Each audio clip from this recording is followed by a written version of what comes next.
Hello, and welcome to Hocus Focus Mystical Tools for Spiritual Explorers. I am Megan Rounds, spiritual connector, healer, energist, and founder of Mystical Mashup. Welcome to today's show.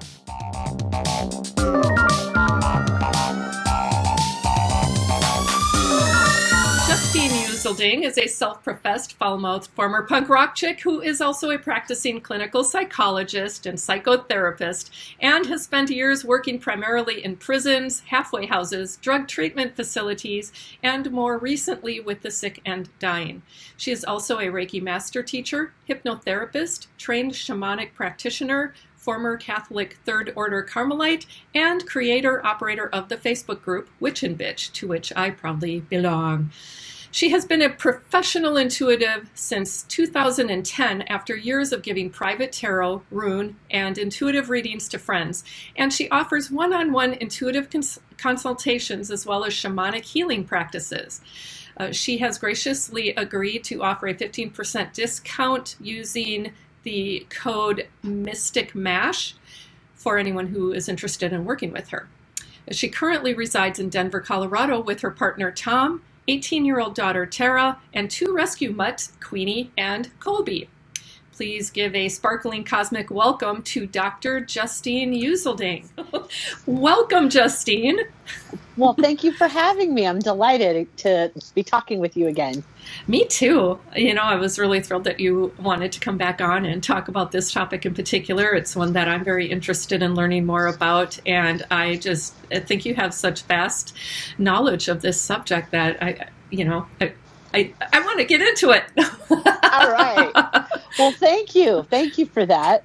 Yeah, it's a fun topic to talk about because it's so near and dear to my life experience. I grew up Catholic, and in Catholicism, the church was in the midst of a huge sea change when I was coming up. We were kind of moving away from the very heavy sort of Gothic themed church buildings and iconography and art. And, we were also moving, this is in the 70s, really moving away from kind of the more traditional folk practices of folk Catholicism, meaning things that you don't have to go to the church for, that you don't have to be in communion with at that moment, that you can do on your own. And the Catholic Church has a name for some of these types of things. One of them would be called just a sacramental. So I'm leading up to talking about the saints because it all kind of folds together. But sure. Growing up, every time we would go visit, my family didn't really have this, but anytime we'd visit the next generation back or other, relatives from back east, that kind of thing, all very staunch Catholics, they would often have a little, in a church, it's called a piscina, like a fishbowl kind of a thing where you baptize the babies. Sure. But you can have a little teeny tiny one. And I think there's a name for it. I never did quite catch that. They're usually enamel. Oftentimes people would buy them. They'd go on some pilgrimage to the Holy Land and buy this. Or maybe they'd get water from like a holy well or holy spring and bring it back. The really good shit. But most of the time, what most people would do is they would just go to the holy water font in the church. Different churches would have them in sort of different places, usually kind of in the vestibule. And you could just fill up any container with holy water, meaning water that's been blessed by the priest. And so in Catholic theology, why would that be important? What makes this water so holy? Right. Some guy just waves his hands over it and, what's the deal? So Catholics believe in what's called apostolic succession, meaning that Jesus' right-hand man, Peter, the Apostle Peter, I guess in the words of Jesus said, you're my rock, and on this rock I will build this church. And so Peter, the thinking goes, was the first pope. And so there's this idea in Catholicism that real spiritual power exists, and it's transmitted down this line of apostolic succession, and right from Jesus, right? And so, for example, like the oil that anoints new priests and, religious and all that kind of stuff, is considered to basically have, they wouldn't say this in Catholicism, but sort of its energetic origins back to the time of Christ, back to like 2,000 years ago. So that's part of, I think, some of these things that you see coming up, in household saints and household magics and stuff like that, which I'll get into in a little bit too. they really do derive from old stuff. So I would just put it like really ancient practices. And of course, I'm collapsing a lot of history into this concise thing here.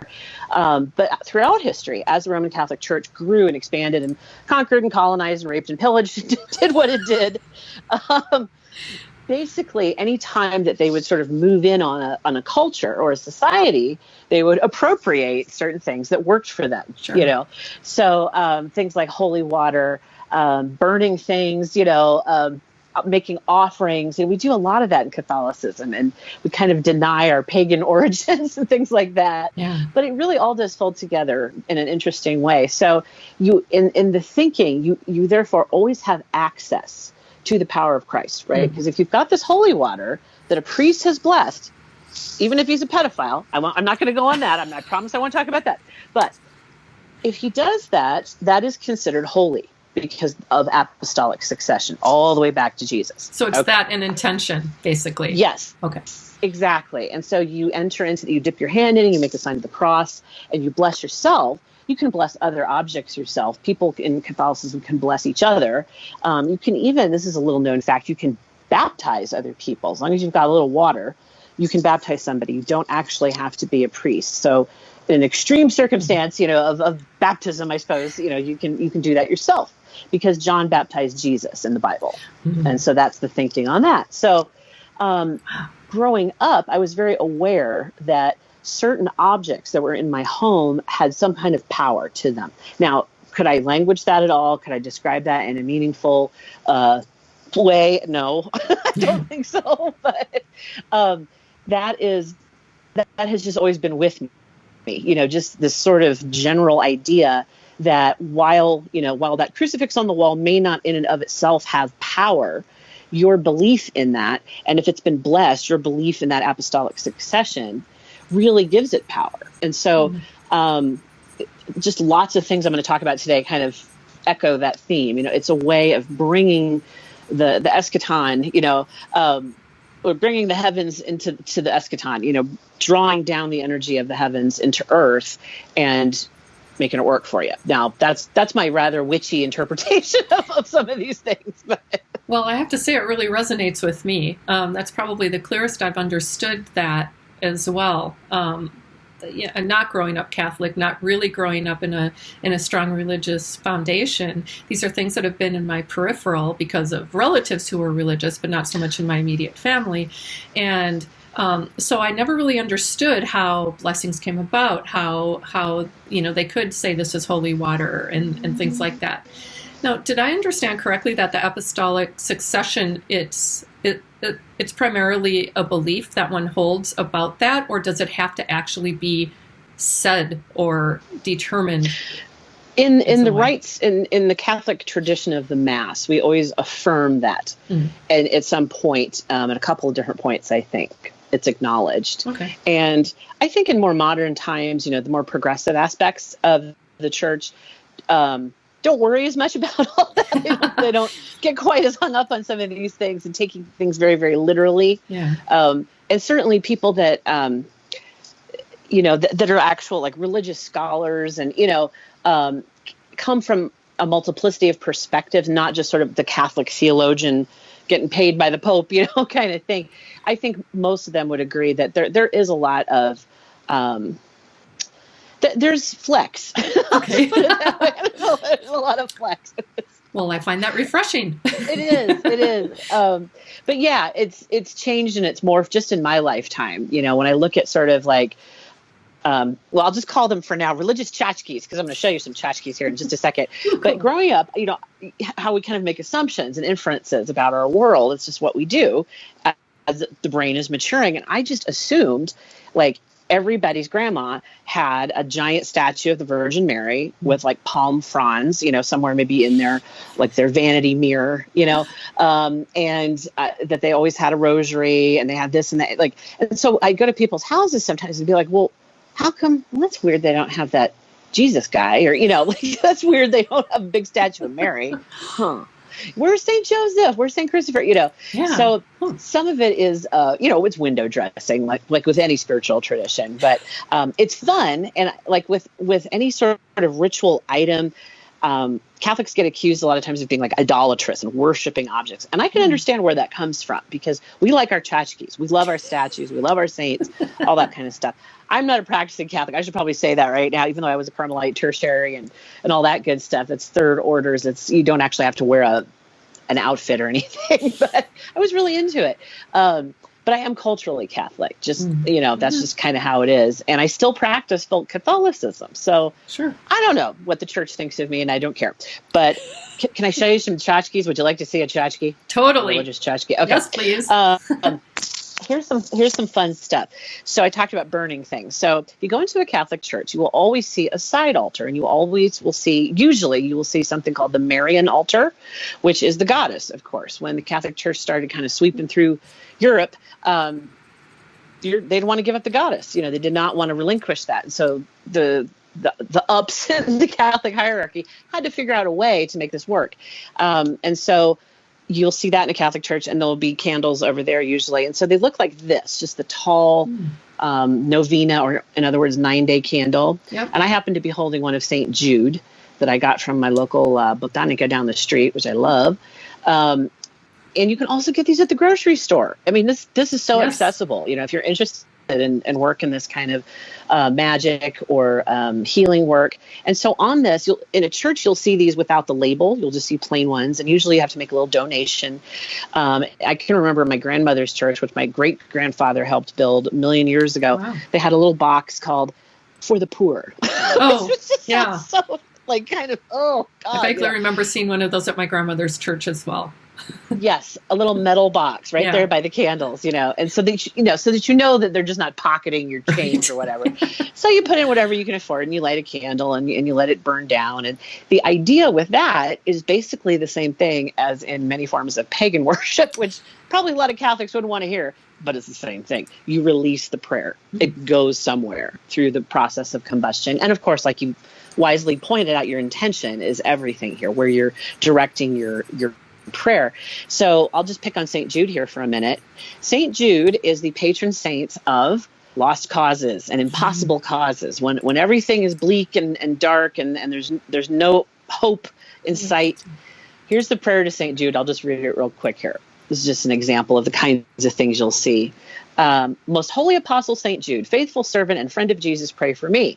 I find myself feeling desperate during this time of great need. I beseech you to bring me noticeable and prompt aid. I promise you, St. Jude, that I will be ever mindful of the great favor, and I will always honor you as my most powerful guardian. And then it says in parenthesis, concentrate on your desires. Amen. Wow. So it's usually pretty short and sweet. This one has it in Spanish as well. That's very, very common. And these are about, I don't know, usually $1.50. Yeah. They're all over the place, but they're real cheap. And they're reusable. And I want to point this out because I'm into sustainability. So this hot tip here, hot news coming at you. So we got the candle. Once this burned down, usually it only takes about 8 days. Nowadays, they make them smaller than they used to. I'm convinced of it. It's only an 8-day candle. It's like you buy a box of Ritz crackers. It's not what it used to be. It's only like 8 crackers in there, but the box is the same size. And it costs more. Yeah, exactly. So this is just a poured candle. And then there's these things called pullouts. And so this is just a candle. When this is all burned down, you just drop this in there and you just let it go. Oh. So that's kind of a nice thing. Just in terms of recycling some of your spiritual tchotchkes and items you would like to use.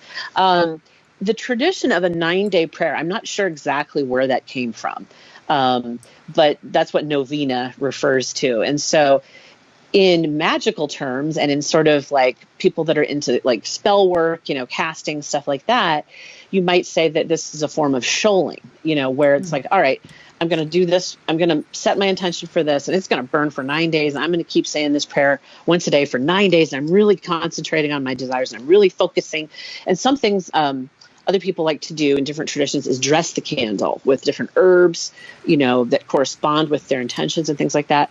But once this is gone, and if you don't get the effect you want, why not rev it up again? Let's go. Let's just keep it moving. And these things, like this one just has a label. I could easily steam it off and peel it off and put whatever I wanted to on here.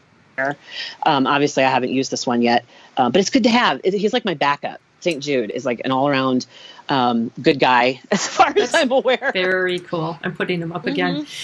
Justine, now those are meant to be burned continuously. What if you don't? Is there some, curse on that? Or it doesn't matter. I don't think it matters particularly. When I was a little kid, I'd be like, "Oh my God, oh my God!" But nah, it's all in the prayer itself. Sure. That's the thinking more on that. That's a good question. Do you want me to talk a little bit about what the heck saints are? Yeah. Okay. Yes, please.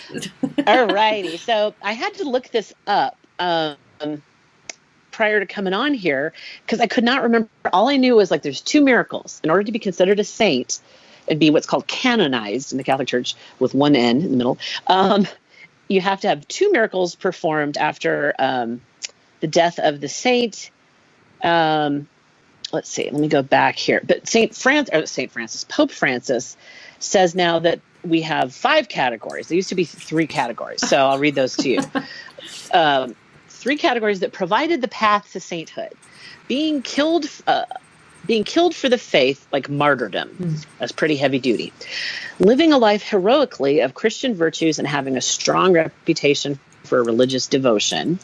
And then, where did this go? I'm trying to find the miracle one again. I can't find the old miracle one. But you had to have 2 miracles post-mortem to be considered a saint. So in other words, if people would ask for your intercession and they get their answer and it's considered a true miracle, there you go. You're in like Flynn.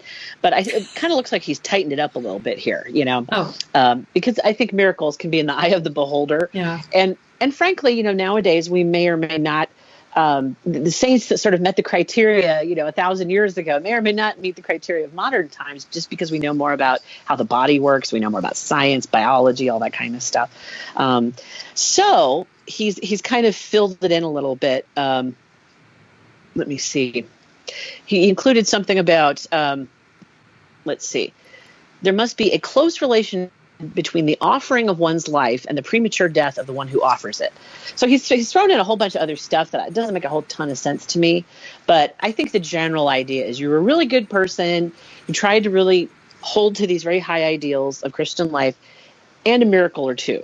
So in his criteria, they just have to have 1. So that's that. Whose criteria? Oh, the Pope. The Pope. Okay. Bada boom, bada bing. That's the Pope.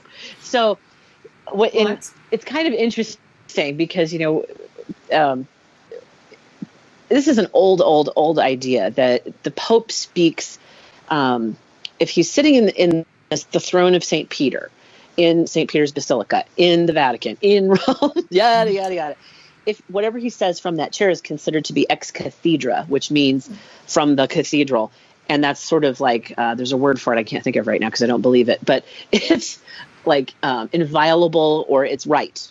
It's what he says goes. If you're speaking with this kind of authority from God's mouth to his ear and then to us. So the assumption I don't know. Oh, I'm sorry. The assumption is that he's basically channeling when he speaks in that space, in that chair, in that space. Okay. Yeah, I don't know. They wouldn't call it that. I totally get what you're saying. I doubt they would construe it that way, right. In those terms. But I think functionally, I think that's about right. But unfortunately, a lot of popes have a lot of really crazy ideas. Speak ex cathedra. It's no good. But anyway, that's what I know about this. Cool. He's kind of tuning this stuff up for the modern times. Less martyrdom, more good works, that kind of stuff. Sure. Less emphasis on the miracles and signs and wonders and those sorts of things.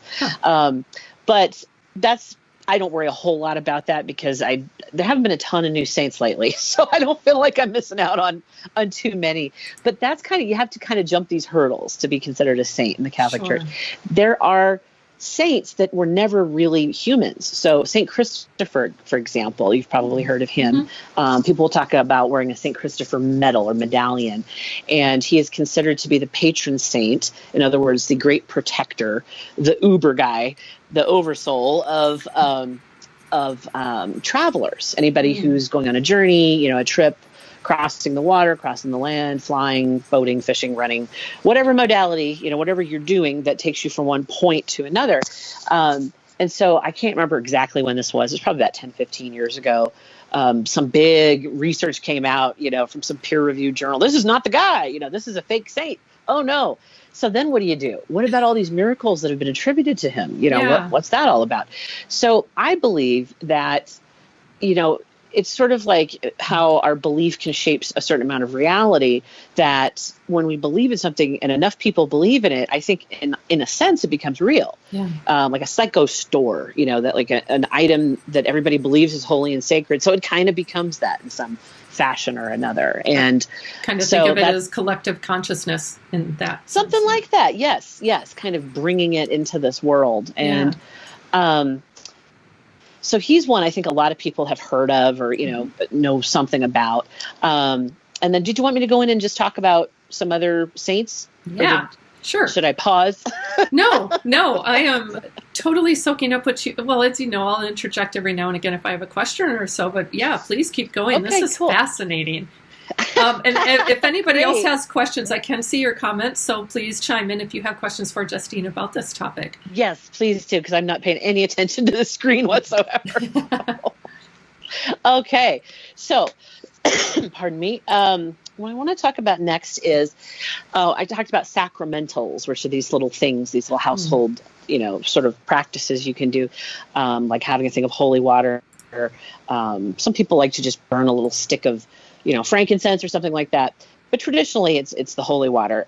In the Catholic Church, when you go through what's called the rite of confirmation, the sacrament of confirmation, this is this ceremony, this waypoint in your faith development where you are considered an adult, like in the eyes of God, in the eyes of the church, all that kind of stuff, which they tend to conflate quite a bit. But you didn't know you're getting critique in with my explanation. But anyway, you get to pick a saint and or you can pick a relative, a family member, an ancestor, or something like that, who you greatly admire.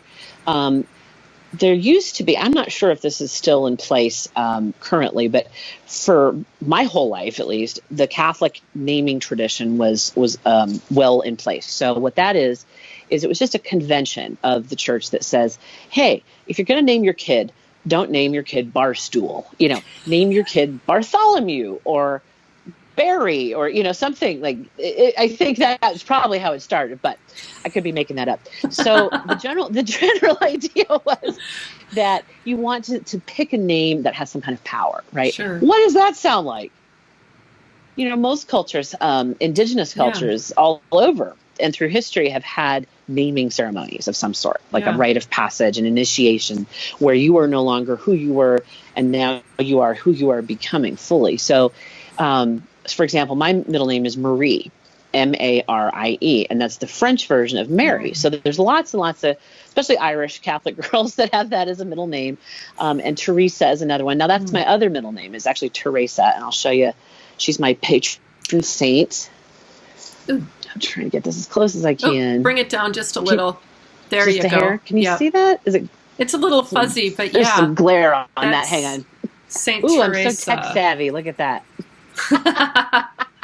So that's just a little metal, and I have it off I swap out a lot of my jewelry and stuff, but I normally would have that like on a little chain.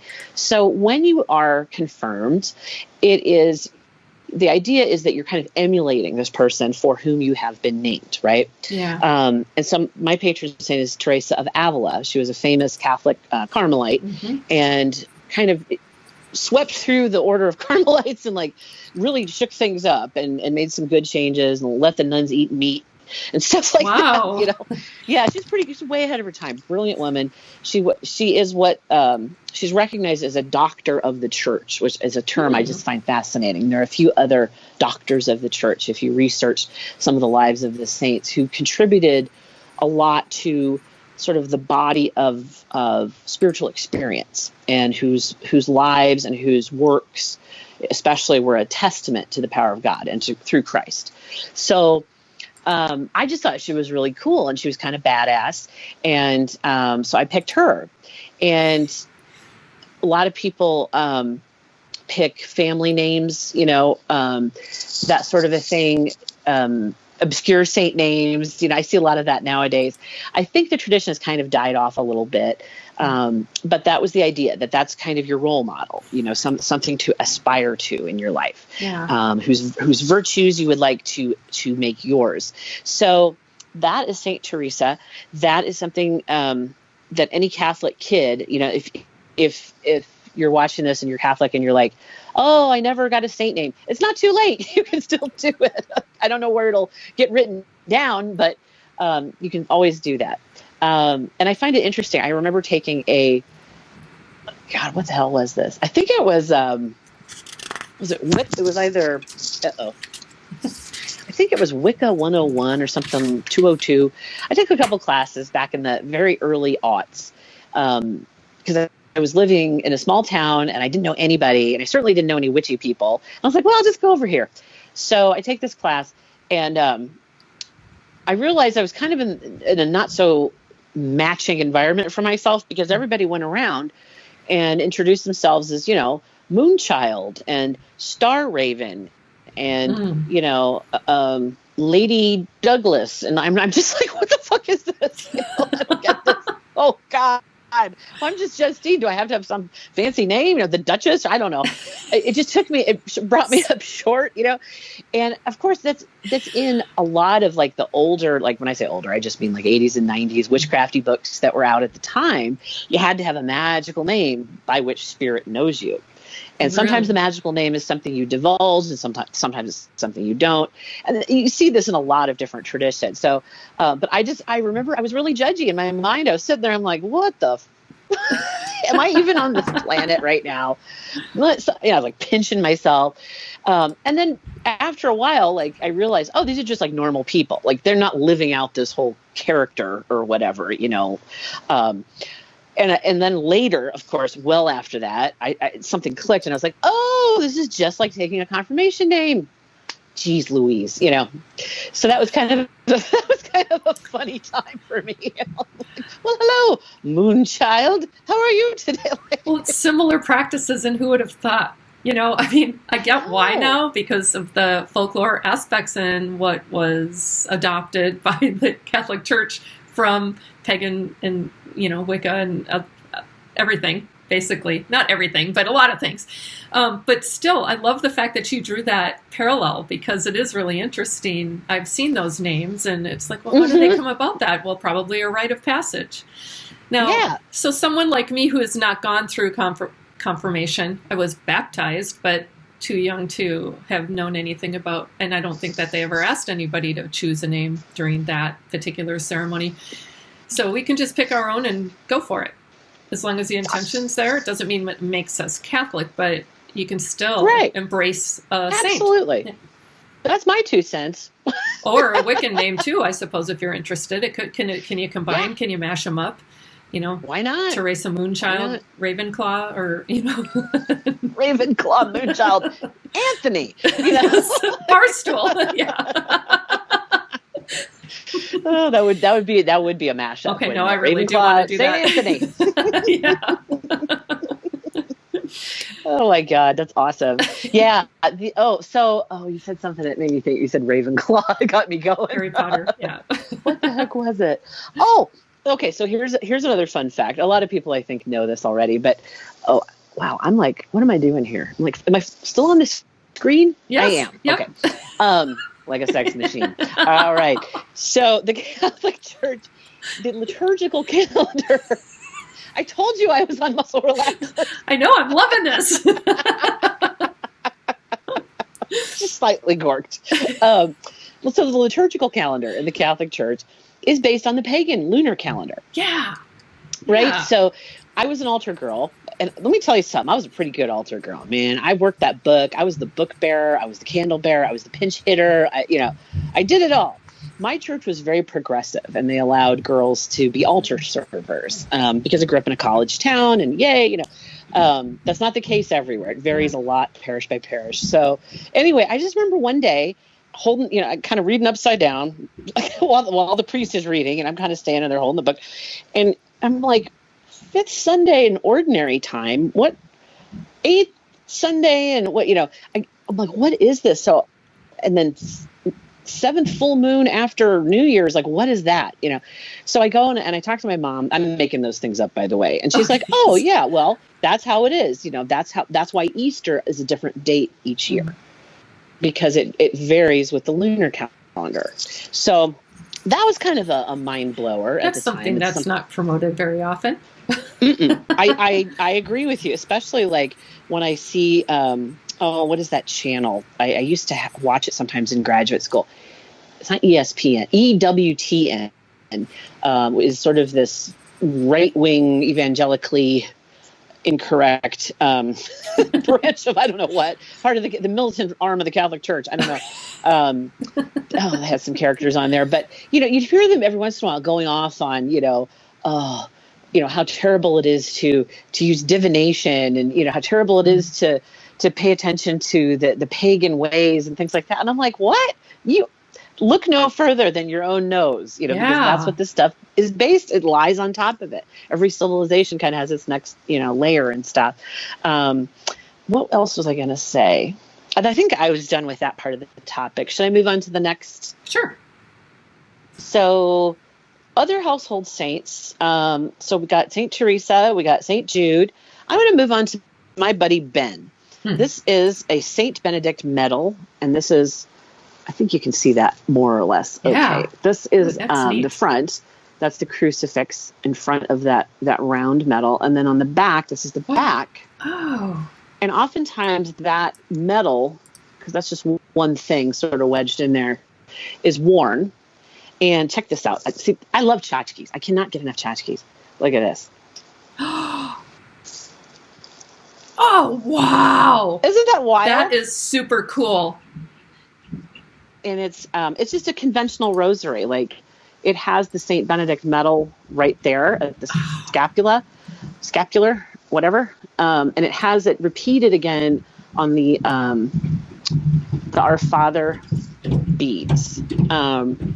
So for those of you that just don't know what I just said, the Catholic Rosary it's a prayer device. Yeah. It's just a tool in your arsenal.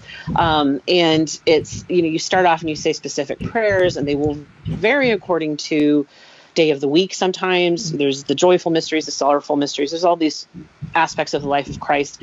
And you just pray and meditate and pray. You kind of work your way. Like, I don't know if you can see this, but you pray, then you'd work your way to the next bead. My dad used to always call this working the beads. It's a very meditative practice to do. I believe that the rosary functions much in the same way as like a mandala would. Mm-hmm. I'm sorry, a mala, not a mandala. Okay. Like a prayer necklace or a prayer bracelet. Yeah. It's just a means of focusing the attention, directing your thoughts heavenward, all that kind of good stuff. So I want to talk just for a minute about Saint Benedict and why he's kind of cool. Saint Benedict is the patron saint he was the founder of the Benedictine order, which brought in a lot of reforms to the church, which had gotten at some point in his era pretty corrupt and slack and all that kind of stuff. So he kind of rolled up in there. He's like, all right, listen, the rule of Saint Benedict is in the house, and you're going to pray at this time, and then you're going to work at this time, and then you're going to pray, and then you're going to work, and you're going to pray, and then you're going to work. And that's pretty much the rule of Saint Benedict. It's lots of prayer and work. And he had quite the, I can't remember his story right at the moment, and I don't want to embellish anything, but somewhere along the line, he became the patron saint of exorcism, of getting rid of stuff that does not belong. And so he's very powerful amongst people that do a lot of exorcism work or extraction work, of misplaced energies. And I think he's also, I think the medal itself, for a lot of folks that I've met over the years, holds some sort of power for them. And I used to wear mine all the time, and I don't even have it anymore. Well, I know I have it somewhere, but I can't find it right now. But anyway, I have always felt it afforded sort of this, like if we think of Saint Michael the Archangel as being like the right hand, the fist of God or something like that, then this guy is like he's sort of like Q from James Bond, like he's sort of the technology piece of it down here on Earth, kind of orchestrating stuff. That's my 2 cents on that. I don't think you'll find that in any, gospel or treatise or anything, but what the heck. So I want to talk again for a second about things like rosaries and holy water and palm fronds from Palm Sunday. This was a big part of my childhood, and trying to kind of understand how this all fit together. We go up and visit my grandparents up in Wisconsin. My great-grandfather had helped build that church. So we're not going to any other church. That's the church we're going to. All right. So, oh my God, they say it differently there. They say the Mass differently. They have different statues. They have this, that, and the other thing.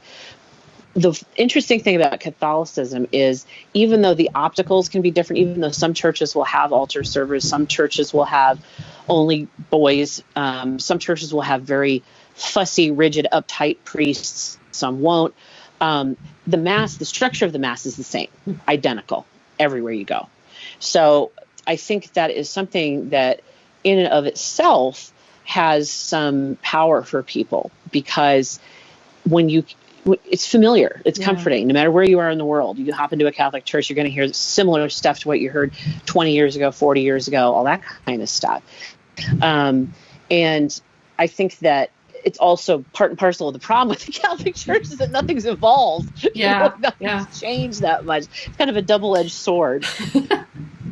Well, I keep thinking about the only difference might be when you go to a Latin service, which they changed the church in my hometown to Latin at some point. It was after I stopped going. I don't understand the purpose, because pretty sure that maybe 10% of the people attending the church spoke Latin. So it seemed to me like a way to get people to not come, but anyway, just saying.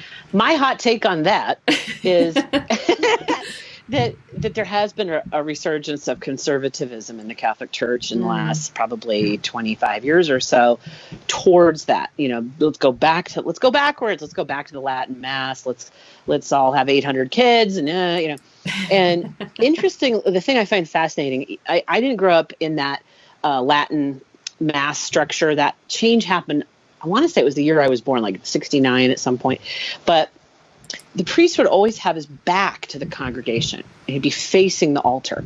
That is a very shamanic way of doing business, spiritually speaking, in my opinion.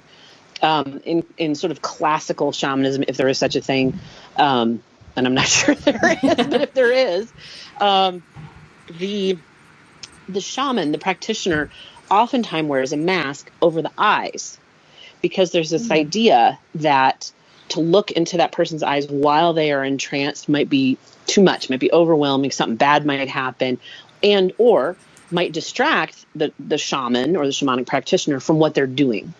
And so the fact that the priest is just there in Latin, chanting and droning on, that's shamanism. I mean, to me, that's shamanism, right? Yeah. It has so many similar elements. When you couple it with that belief in direct spiritual power, coming right down through this line, or coming not up through ascension, I guess, but it's really a downward thing in the Catholic Church.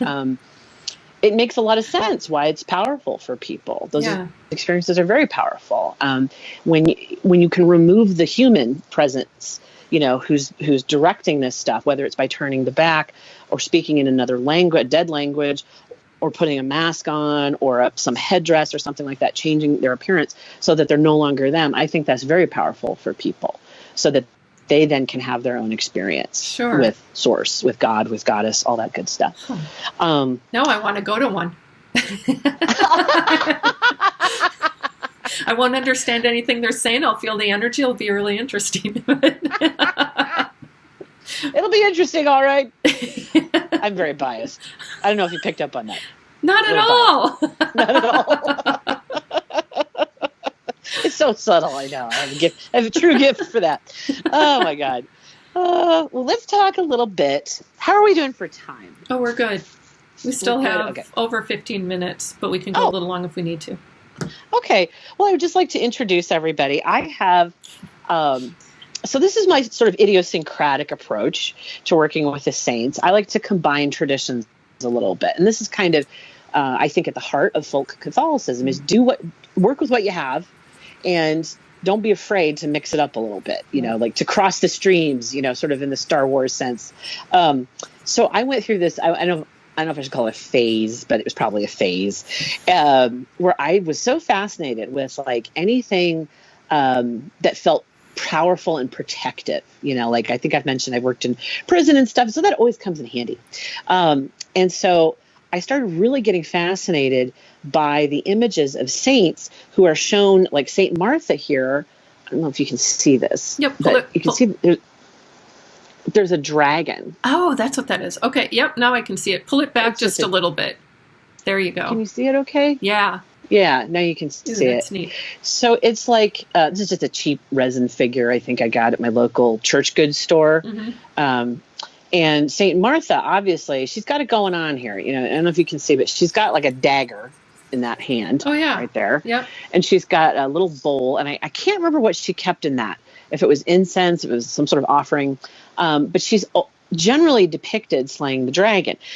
Saint Michael is often depicted slaying a dragon. Yeah. Saint George is depicted slaying a dragon. And I think there's like a Saint Gregory. There's like 4 of them, I think. And so I used to collect holy cards, and I was running around today trying to find my holy cards. Cool. They're all over at my office because that's where I need them. But anyway, we Catholics love that stuff. We like the tactile stuff. We like to have a holy card. We like to have a little statue, that we can kind of use in our prayers and our workings to help us focus. So with Saint Martha, she's sometimes referred to as Saint Martha Dominator. And I will take a little bit of my beloved Hoyt's bergamot oil and dress her head as a sign of respect and just kind of bless her and ask for her help and her support and her guidance and protection and all that groovy stuff. Help me prevail. Usually with her, when I'm working with her, it's with a situation, like a specific situation, like, hey, this guy keeps like stealing my parking spot and trying to take credit for, the paragraph I wrote in this. Whoa, come on, Saint Martha, give me what's coming to me. Like I need a little justice here. So there's a lot of different ways you can work with her with this stuff. I've used candles. I'm trying to think. Like I said, I've got holy cards. Holy cards, when you turn them over, will have a short prayer on the back, much like the candle would have a prayer on the back. Oh, okay. Very handy, in case you're really scattered or something. Yeah. Like, all right, I can focus. Oh, there's something I can, get into. Let's see. What else was I going to say? Saint-wise. Oh, real quick, I want to tell you all about Saint Dymphna. I work with Saint Dymphna. She's one of my all-time faves. She's an Irish saint. I'm not biased at all. And she was martyred. It's kind of a sad story. She was martyred in, I believe, somewhere in Belgium. She was an Irish kind of, they had like clan chieftains and things like that once upon a time. So she was very highly kind of royal bloodline, I think, placed. And her mother died. And the father just went crazy with grief and started putting the moves on her. So she flees with her confessor, which is sort of like your priestly confidant, to the continent. And her father manages somehow, I can't imagine, this is like 500 plus years ago, finds her. Wow. And martyred and beheads her.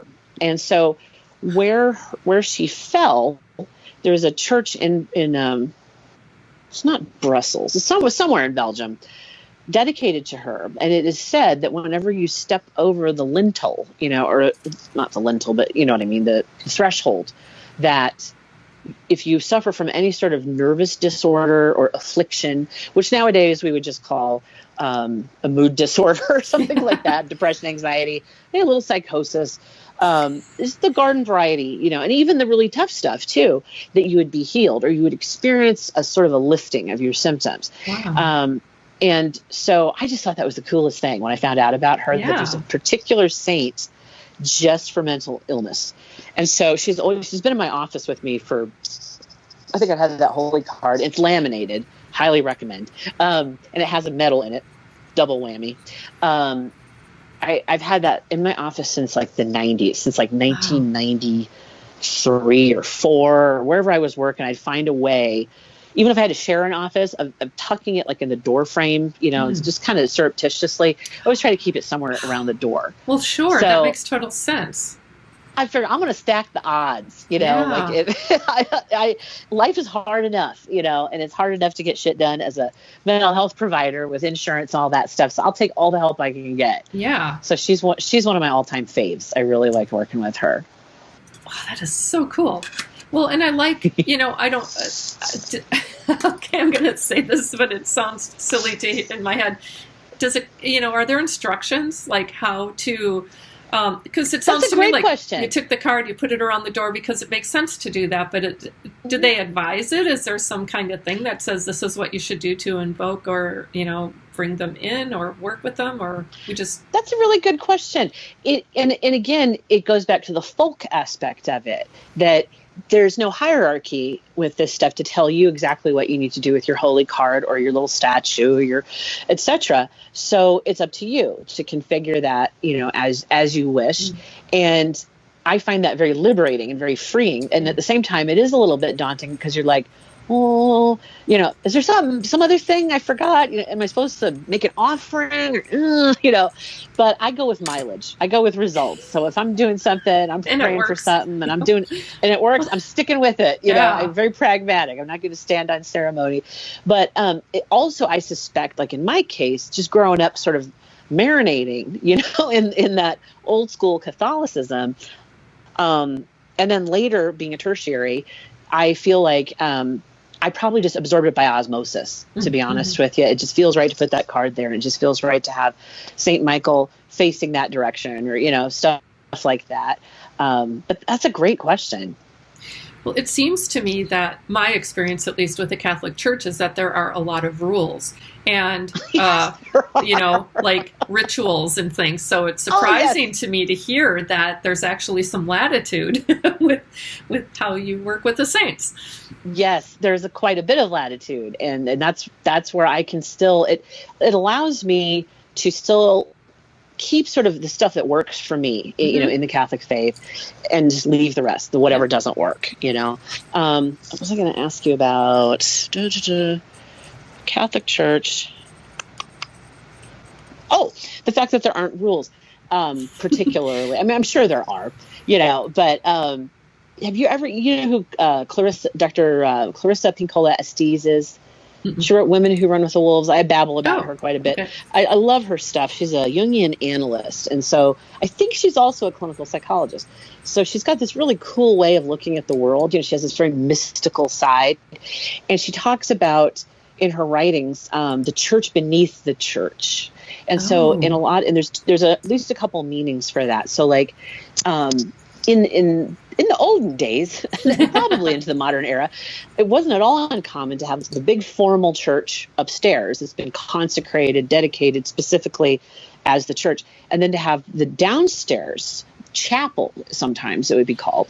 But a lot of times it had to do double duty as like a parish center, for the congregation to have their donuts and coffee after Mass or, all that jazz. So, but then I think at some point, they started realizing they could run more mass services. And so churches would sort of fill up seats down there and have little services and things like that. And they tended to be a little less formal.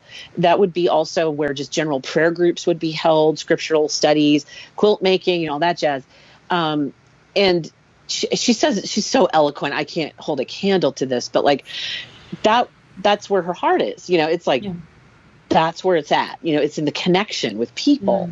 Because up in the church, you have to kind of be quiet, but underneath the church, things are happening. Things are really going on. And there's another meaning to that, that, yes, this is what the official Catholic Church looks like with all its pomp and circumstance and regalia and making people saints, declaring this and that. But that's not really who runs the church. Like if you get down to the parish level, it's women. That's who runs the churches.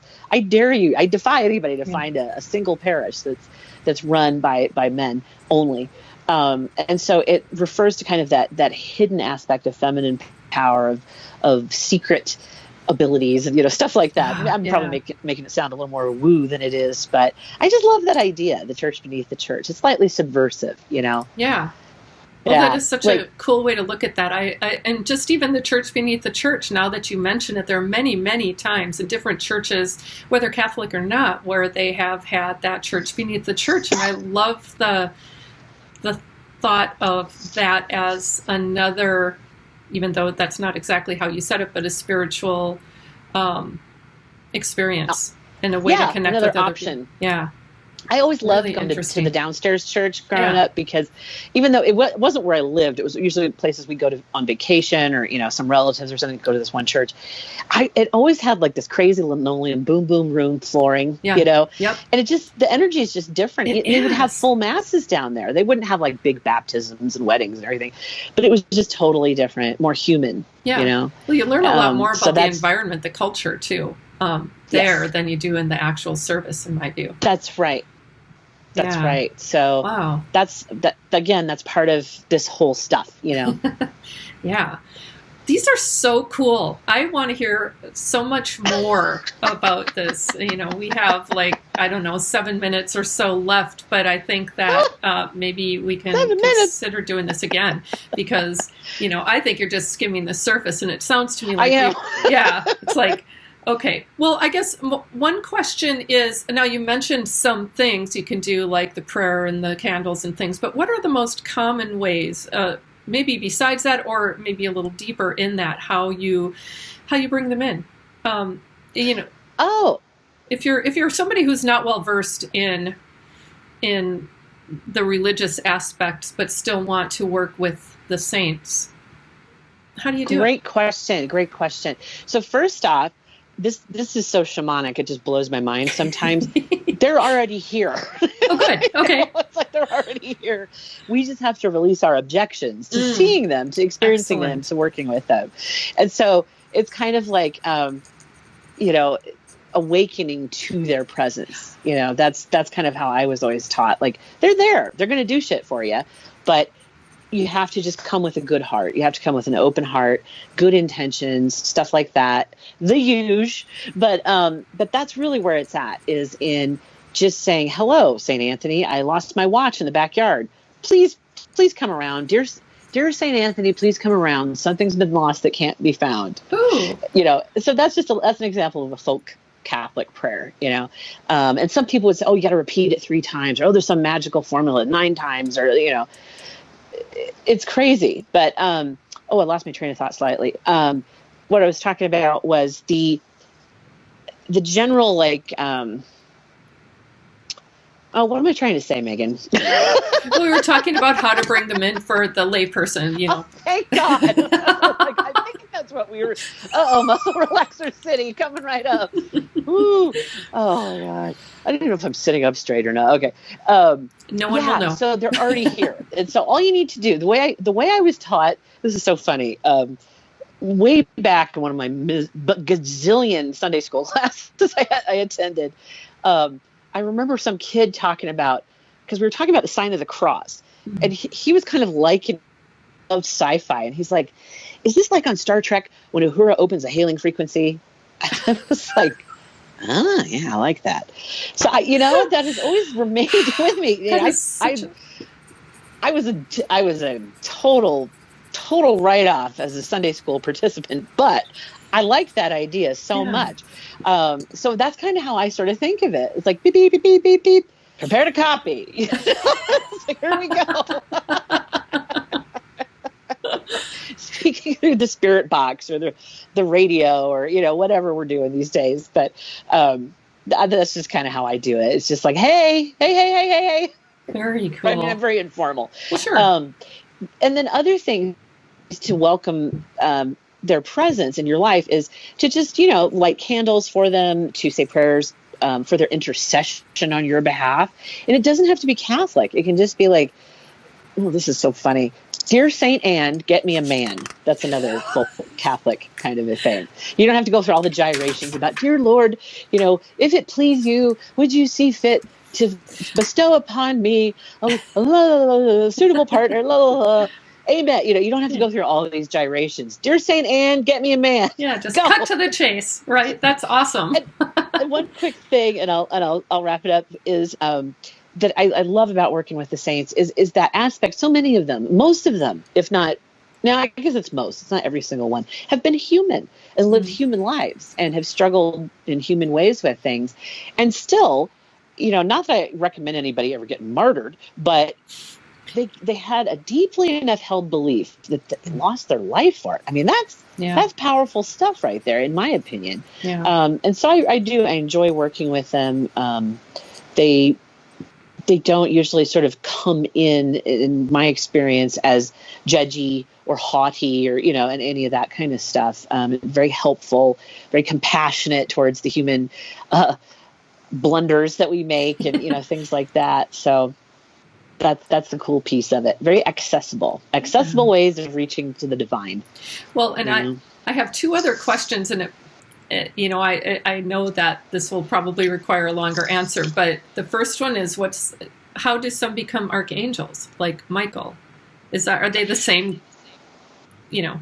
Saint Michael and Archangel Michael are two different, because the pictures are they the same? They're the same. So okay. Yes. And so I used to get confused when people would say A Mike. Oh. And I'm like, what? Bill W, 12 steps. What are we talking about? And they were saying Archangel Michael. I was like, oh, Big Mike. Okay. But I always say Saint Michael, the Archangel. That's just a convention. I don't think it, we have Saint Raphael, the Archangel,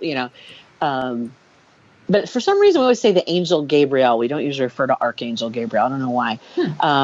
But those are not considered ever having had a human form, although I believe the Archangel, was it Metatron, was once a human? I think that's right. Yeah, and Sandalphon or somebody, there were two, I think.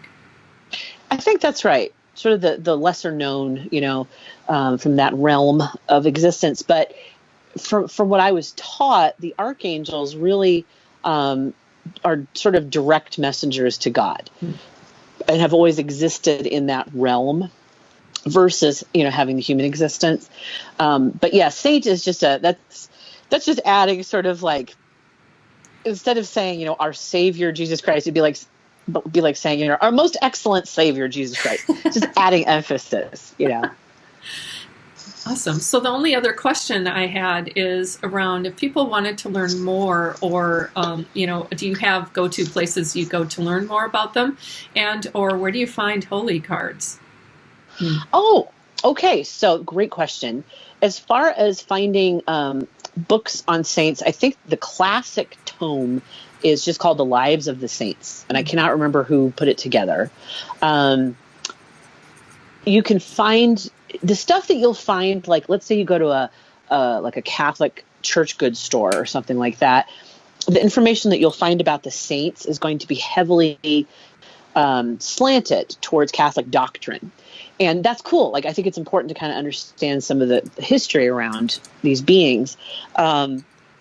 If you go to, I don't know, Barnes and Noble, I guess Borders closed, didn't it? If you go to a general bookstore, go to a metaphysical bookstore, you'll find a lot more different perspectives on the saints. If you just go to like the metaphysical section, and it's interesting because sometimes they'll have sort of the woo, here's an oracle deck full of gargoyles, and then you'll have like the angel section, and then you'll have like the Christian section, which so it's fascinating to me. I've noticed that a couple times, mostly I think at Barnes and Noble.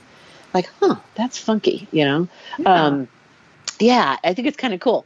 So I just recommend just showing up, at a bookstore and just noodling, honestly.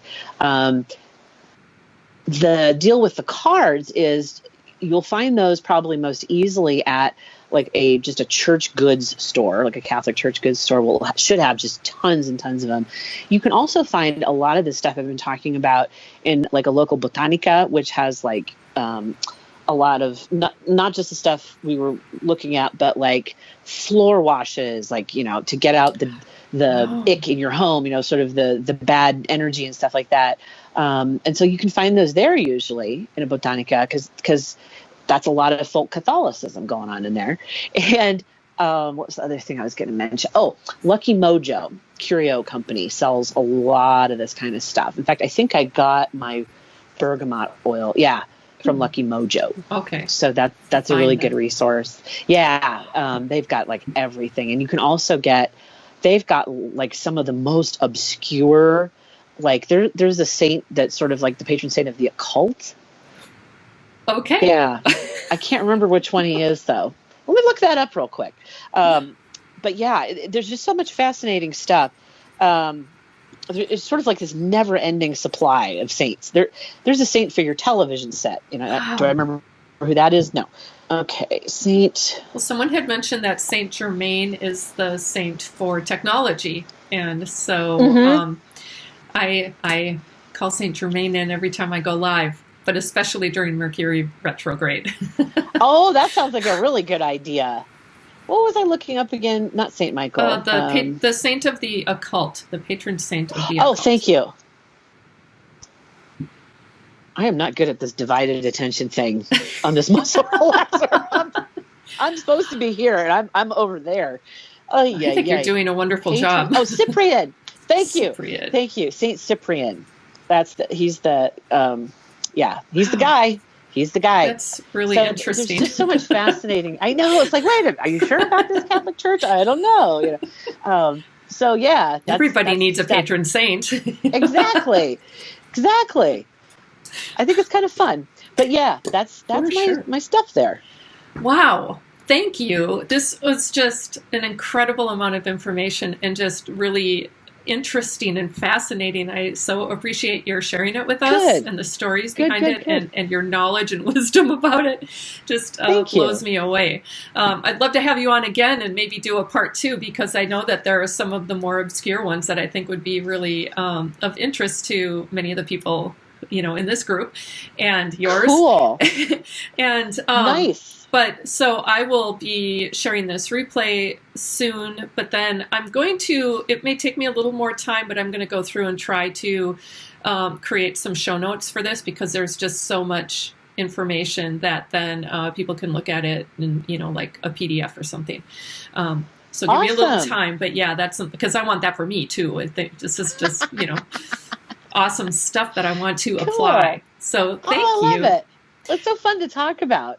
Oh, yeah. I don't think I've ever spoken about this. Certainly not in this fashion. Yeah. Wow. Yeah. Well, I'm so glad that I get to be your first. But I just think this is really interesting, and I think the people who are here seem to really enjoy it as well. So thank you again for taking time, and especially, right now with, you in Muscle Relaxer Haven. I thought you carried yourself quite well, by the way. I don't think I could pronounce words. What you don't know is I'm actually lying prone. Yeah, but, we wouldn't have known. Well, thank you. And thank you for having me. This has been like the high point of my week here, basically. Awesome. Yeah, thank you. Well, I really appreciate it. Thanks again. Thanks everyone for joining us, and I wish you a magical, mystical rest of your week.